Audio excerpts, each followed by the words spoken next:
When people talk about cruelty, they picture shouting. But the worst kind is quiet. The kind that looks you in the eye and smiles like nothing ever happened. My name is Vesper Quinn, and for years, I believed silence was the price of keeping peace. In families, in business, in love. I let people talk over me, talk around me, talk about me, until my name became something whispered, not spoken. And still, I stayed. I showed up. I kept being the calm one, the reliable one who never made scenes, never fought back, until the night he did it again. That small, practiced dismissal, like I was invisible in a room I helped build. Something inside me stopped bending. I didn't raise my voice. I didn't break a thing. But I remember thinking, this is the last time he'll look past me and not see what's coming, because silence has a way of keeping receipts, and mines do. The sun over Napa spilled gold across rows of vines, and the white tent gleamed like something pulled out of a magazine. Inside, the air smelled of sweet grapes and polished wealth. Laughter echoed off the glass walls, the kind of laughter that comes easy when you've never had to fight for your place at the table. I sat near the back, close enough to the waitstaff to smell the coffee brewing, far enough that no one noticed I was there. My sister stood on the stage, radiant in a lace dress. Her hand looped through Elliot Vale's arm. Around them shimmered everything money could buy. Orchids, champagne, attention. The conversations around me kept circling one name. Vale, the empire, the jets, the legacy, the kind of family that built their lives so high above ground, they forgot what it meant to look anyone in the eye. When Raymond Vale, the patriarch himself, passed by my chair. His cologne hit first, sharp, metallic. His eyes flicked over me, then passed, like brushing aside dust on his sleeve. Without pausing, he murmured, "Guests of the bride's side go that way," gesturing toward a corner already filled. I smiled, lifted my wine. Good thing I'm exactly where I'm supposed to be. He walked on, unaware that the woman he'd just dismissed was the one his company had spent months trying to find. The same woman behind the quietest engine in aviation. I'd read every offer he sent, each line dripping with arrogance, and I'd ignored them all. The stem of my glass caught the light as I set it down. A drop of red slipped over the rim, spreading across the linen like a slow, deliberate wound. Houston, 20 years back.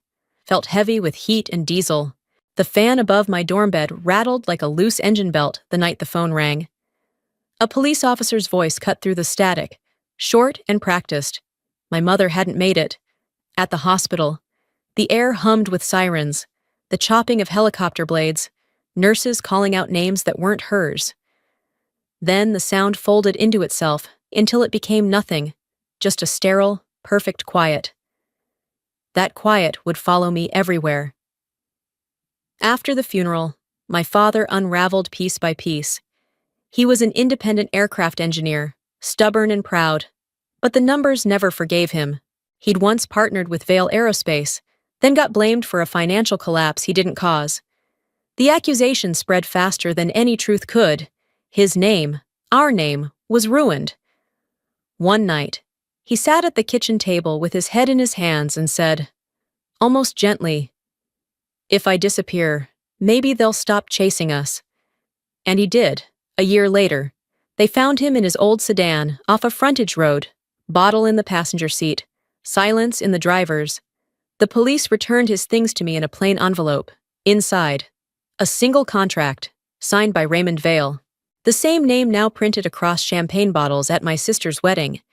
The man who killed my father didn't use a gun. He used a pen. From then on, it was just me and Amara. I worked days washing dishes, nights repairing circuit boards, and studied aircraft systems in between. I learned to live without rest, without anger, without asking for fairness. When the world tried to silence me, I built my life around the noise it left behind. I kept one thing from my mother, a thin silver bracelet, warm from my wrist, the only soundless thing I owned. People say loss is quiet. They're wrong. It screams, until you learn to live inside the noise. The restaurant in San Francisco smelled of basil and old money. Waiters in black vests glided between tables, balancing plates and conversations about stocks, portfolios, and growth projections. I sat beside Amara and her fiancé, Elliot Vale, smiling when expected, listening when I had to. Then Raymond Vale arrived, the father, the empire, the man I had only known through headlines and memories I tried not to revisit. His charm entered the room first, followed by the weight of everyone else's deference. He shook my hand like it was a formality, the kind reserved for waiters and minor guests. I hadn't expected warmth, but his words landed colder than the wine in his glass. I didn't know the bride had an older sister. "What do you do, Ms. Quinn?" "Aerospace systems," I said. "A hobby, then," he murmured, glancing at his Rolex, polished enough to catch the light from every corner of the room. The table went silent. Amara's smile trembled. Elliot stared at his plate, the way men do when they want to disappear without moving. I lifted my glass and changed the subject, my voice steady, though my pulse wasn't. But somewhere in the back of my mind, a picture flared. My father's shaking hands, signing a contract across from a man wearing the same watch, the same careless confidence. After dinner, I stepped out to the terrace. The city buzzed below, planes carving soft lines through the night sky. The low hum of their engines wrapped around me like an old friend. That's the only sound that never judged me. 2 months after the engagement dinner, the world went quiet in the worst possible way. The screen in front of me filled with scrolling code, lines of logic that had always made sense, until a headline blinked onto another tab of my browser and took the air out of the room. The daughter of the man behind the 1919 financial fraud returns to aviation. Under it, a photo of me, cropped from a conference panel, my name beneath words I never said. For a moment, all I could hear was the hum of the computers. Then the phone started ringing, clients backing out, investors asking to postpone, one after another until it blurred into static. Carter Lynn burst through the door, coat still damp from the rain. He didn't have to say much. His face said enough. Vale Aerospace's PR team had shared the article everywhere. It was too well written, too specific, too clean. It reeked of intent. "He's not after your tech," Carter said quietly. "He's after you." That night, an email slid into my inbox from an address with no name. "Walk away, Ms. Quinn, or you'll lose more than your job." The glow of the monitor lit the room like cold lightning, casting sharp shadows across the walls. The phone rang again, Amara this time. Her voice trembled through the static. "Please don't react yet. The wedding's in 3 weeks. Elliot doesn't need this hanging over him." I wanted to tell her silence never saved anyone, but I said nothing, just stared at the frozen blue light until it burned the edges of my eyes. I'd spent half my life fixing machines that refused to be quiet. Turns out, people were louder than engines, especially the ones afraid of the truth. Rain pressed against the lab windows, streaking the glass in long silver lines. The office smelled like coffee gone cold and sleepless nights. I sat there watching the code run, pretending it could drown out the sound of my pulse. The door creaked open. Carter stepped in, water dripping from his jacket, a flash drive clenched in his hand. He tossed it onto my desk with a look that carried both relief and warning. "Found something. You'll want to see this." The files inside were scanned documents, contracts dated 1999 between Vale Aerospace and Quinn Aerosystems. My father's signature sat beneath a clause written in neat legal shorthand. Transfer liability to secondary partner in case of audit. Beside it, in darker ink, another name, Raymond Vale. My breath caught. Every cell in me went still. Carter's voice softened. "Your father didn't ruin anything. He was set up." I laughed once, short, broken, almost a gasp. "So I've been carrying his shame for him all these years." In the reflection on the rain-streaked glass, my mother's face seemed to look back at me, faint but steady. I reached for the silver bracelet on my wrist, thumb tracing its worn edge. "Then this ends with me. Carter hesitated. You want me to go public? Not yet. My voice was calm, almost too calm. I want him to shake my hand first. Outside, thunder rolled low and distant, like the sound of an old wound remembering how to speak. The old chapel in St. Helena smelled faintly of dust and roses, its amber windows spilling stripes of late afternoon light across the pews. The planner's voice echoed off the stone walls, directing photographers, bridesmaids, musicians, everyone but me. I sat in the last row, watching the choreography of perfection unfold while pretending I wasn't counting the seconds until it cracked. Raymond Vale stood near the altar, the sunlight turning the silver in his hair to glass. When his eyes found mine, the room cooled. He crossed the aisle with the unhurried certainty of a man used to owning the floor. His words were low enough for only me to hear. Some people inherit failure like a family tradition. I met his gaze, steady, and some people build empires out of other people's ruins. He smiled, tight, practiced, the kind that never reached his eyes. Around us, Amara and Elliot rehearsed their vows, voices trembling with sweetness. Elliot glanced toward me once, sensing something off, but turned away. Amara squeezed my hand when the music paused. Please, don't let the past ruin this for me. It's not the past that hurts us, I whispered back. It's what keeps repeating. When the rehearsal ended, laughter filled the courtyard again. Easy and shallow. I slipped out before anyone noticed. That night, my phone buzzed. Carter's voice came through, urgent. Rain crackling in the background. Vale Aerospace just filed a patent for Quiet Wing. They copied everything. The email arrived minutes later. Full schematics, diagrams, nearly identical to mine. I stared at the glow of the screen until it caught the silver band on my wrist, light reflecting off it like a blade. He thought he could erase me the same way he erased my father, with paperwork and silence. What he forgot is, silence leaves traces too. 3 days before the wedding, the hum of the fluorescent lights in our lab felt louder than usual. Carter sat in front of the monitors, jaw tight, eyes hollow from sleepless nights. When he finally spoke, his voice was clipped. We found him.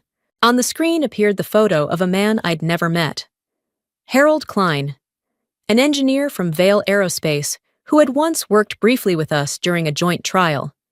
His inbox was a map of deceit, payments routed through a subsidiary account, each transfer tied to Raymond Vale. Carter turned toward me. This is theft, Vesper. We can sue and bury him. I didn't answer right away. In my mind, Amara twirled in her wedding gown, veil catching the light, laughter spilling through the static of my guilt. If I moved now, her world would collapse before she ever said her vows. No, not yet. I kept my tone calm. Let him hang himself first. Carter slammed a hand on the desk. If you stay quiet, you'll lose everything. Not everything, I said. Just what he thinks I care about. Later that night, my phone rang again. Elliot. His voice was unsteady.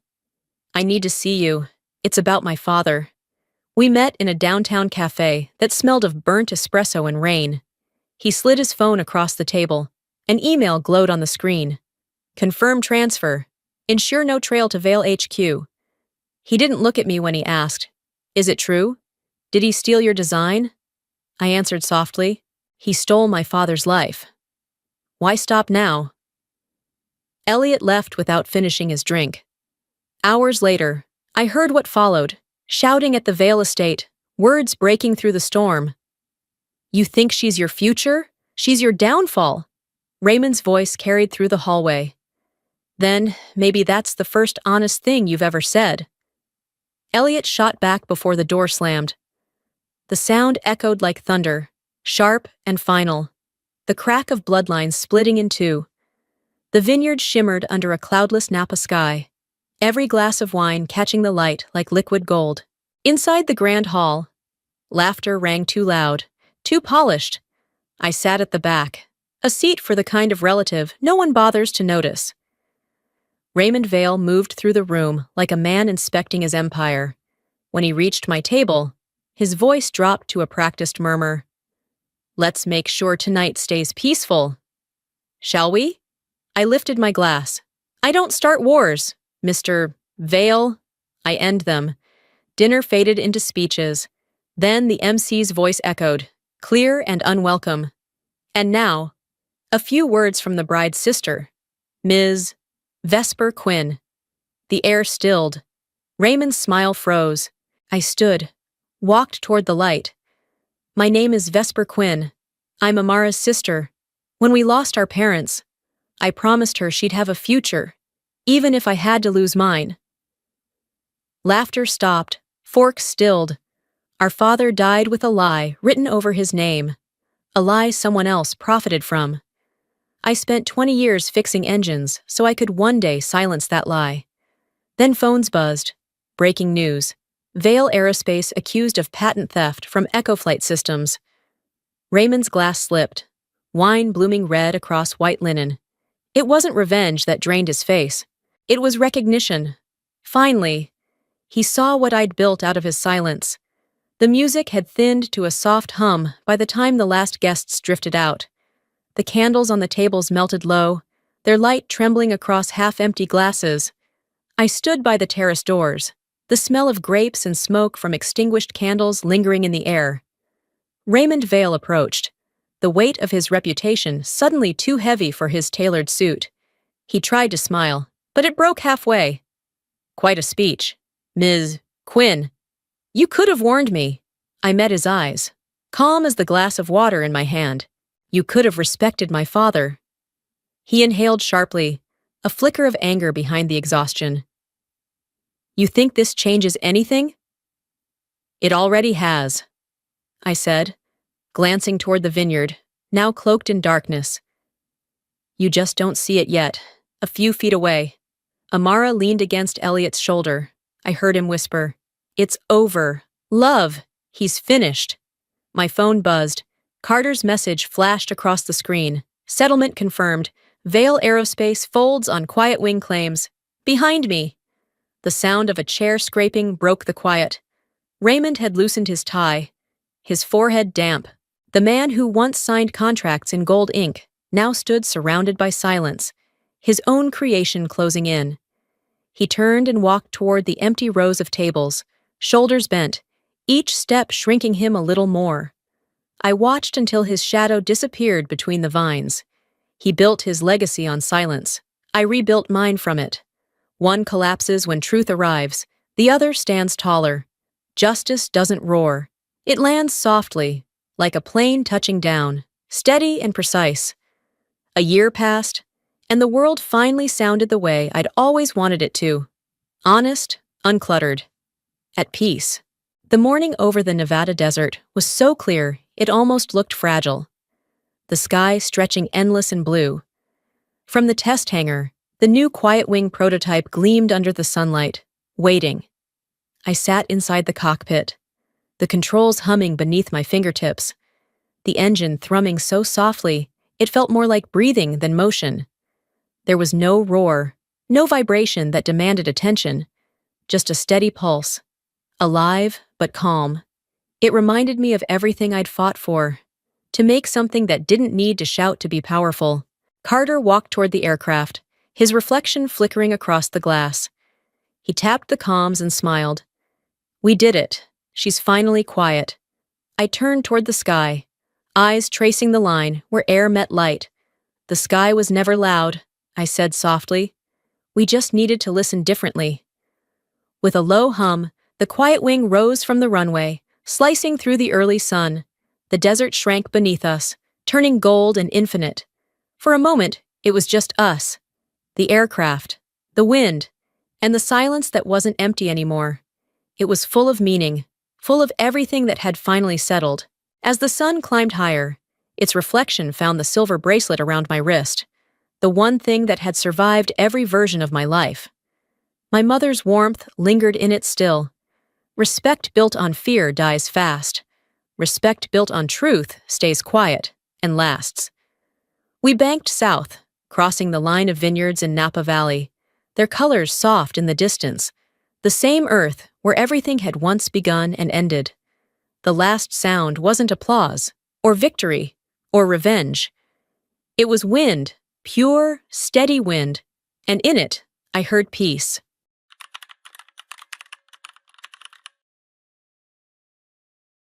They laughed when she said my name. Not because it was funny, because it was me. I'd been quiet for years, swallowing every small humiliation my family fed me like it was dinner, telling myself that kindness would be enough to earn a seat at their table someday. But that night, as my sister raised her glass, smiling wide and perfect, and called me out in front of everyone, my brave sister, still single, still surviving, something in me split. The laughter didn't sting anymore. It burned. For the first time, I saw it for what it was. Not a joke, not a misunderstanding, but a truth they believed, that I was lesser, disposable. A cautionary tale dressed in polite clothes. My name is Calyptra Boone, and I've spent a lifetime keeping peace that never kept me. But that night, I stopped being the quiet one. They just didn't know it yet. The applause had already faded, but the laughter lingered, sharp, glassy, cutting through the air until it reached me. I sat still, my palms pressed against my knees to keep from shaking. Somewhere behind the music and chatter, I could hear my own heartbeat, steady but heavy, like it was trying to remind me I was still there. Rowan's small hand rested on mine beneath the table. He didn't look up. He didn't have to. The silence between us said enough. Around us, crystal glasses clinked, cameras flashed, people smiled, because that's what people do when cruelty comes dressed as charm. I kept my eyes on the tablecloth, tracing the embroidered edges like I might fall apart if I looked anywhere else. I had promised myself I wouldn't let them see me break again. Not here. Not this time. My mother sat a few tables away, her smile stretched thin, all pride and performance.